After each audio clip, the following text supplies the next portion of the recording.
Hello, I'm in a 2014 Subaru Forester, and today I'm going to show you how to add coolant.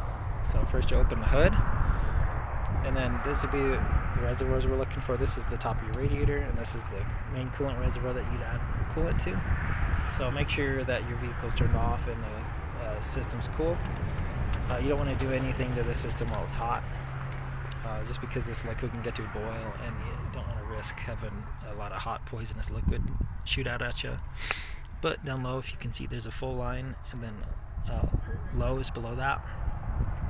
But you want it up to the full. You don't want all this full all the way, because there's supposed to be some air gap in the system. But that said, when you're ready to fill, try to match the same color as best as you can with what's already used in there, and ideally the same brand of coolant if you can. Best not to mix and match if you can help it. But straight from your coolant jug or with a funnel, you can add coolant to the right level. And then when you're done, just pop this closed again. And if you have to, if you know the system got really low, you can add directly to your radiator by pulling this cap off by pushing and twisting, and it should just pull right up.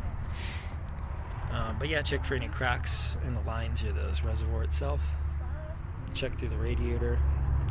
One way to tell some of that is while the vehicle's on.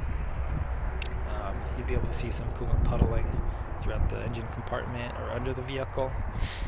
And way to tell that versus like water condensation is it should have a slight coloration to it.